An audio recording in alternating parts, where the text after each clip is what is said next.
नमस्कार, आप देख रहे हैं आई वॉच इंडिया और मैं हूं आपके साथ ज्योतिका। आई रुख करते हैं खबर की ओर। नीट मामले पर आप सांसद राघव चड्ढा ने कहा, अगर शिक्षा मंत्री ने कहा है कि पेपर लीक नहीं हुआ तो यह वाकई दुर्भाग्यपूर्ण बयान है। आज छात्रों का भविष्य दांव पर लगा है। जब पेपर लीक होता है तो छात्र बेहद आहत होता है। अगर पेपर लीक नहीं हुआ तो सीबीआई जांच क्यों कर रही है और लोगों को क्यों गिरफ्तार कर रही है? आज शिक्षा मंत्री का जवाब सुनकर युवा आहत जरूर होगा। हम इस बयान की निंदा करते हैं। देश में दो आईपीएल चल रहे, एक इंडियन प्रीमियर लीग और दूसरा इंडियन पेपर लीग। देखिए, अगर माननीय मंत्री जी ने इस प्रकार का कोई बयान दिया है कि पेपर लीक हुआ ही नहीं है और इस प्रकार की घटनाएं भारत देश में नहीं घट रही हैं, तो मुझे लगता है इससे ज़्यादा दुर्भाग्यपूर्ण और चिंताजनक बयान हो नहीं सकता।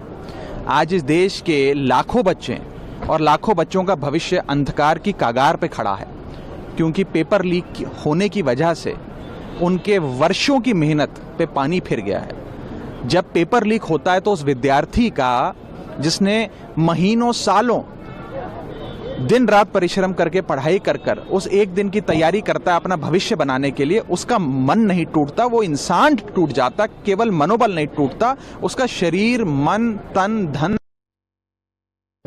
आज उस बच्चे को कितनी चोट पहुंची होगी माननीय मंत्री जी का वो बयान सुनकर। और अगर पेपर लीक नहीं हुआ तो फिर सीबीआई जांच किस विषय पे कर रही है? अगर पेपर लीक नहीं हुआ तो सीबीआई गिरफ्तारियां किस विषय पे कर रही है? अगर पेपर लीक नहीं हुआ तो सुप्रीम कोर्ट कौन से विषय का संज्ञान लेकर सरकार से रोज गंभीर सवाल पूछ रहा है? इस प्रकार के असंवेदनशील बयान देना, मुझे लगता है कि उन बच्चों के, उन विद्यार्थियों के जिनके भविष्य पर पानी फेरने का सरकार ने काम किया, उनके जख्म को हरा करने, उनके जख्म पे नमक छिड़कने का काम है। इस बयान का हम खंडन करते हैं और खास तौर पे राज्यसभा में अपने वक्तव्य देते हुए मैंने और हमारी पार्टी ने बड़ी मुस्तैदी से इस बात को कहा था कि इस देश में दो आईपीएल चल रहे हैं। एक होता है इंडियन प्रीमियर लीग, जो गेंद और बल्ले का खेल होता है, और दूसरा है इंडियन पेपर लीग, जिसके चलते पिछले 10 से 15 सालों में हमने देखा इस देश में राज्य का कोई पेपर हो या केंद्र स्तर का कोई पेपर हो, लगातार पेपर लीक होते गए आए हैं, जिससे लोगों का, बच्चों का और सच्चे ईमानदार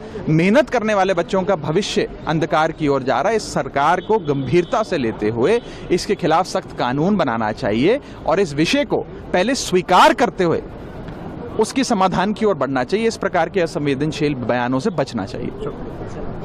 इस खबर में बस इतना ही। बने रहिए आई वॉच इंडिया के साथ।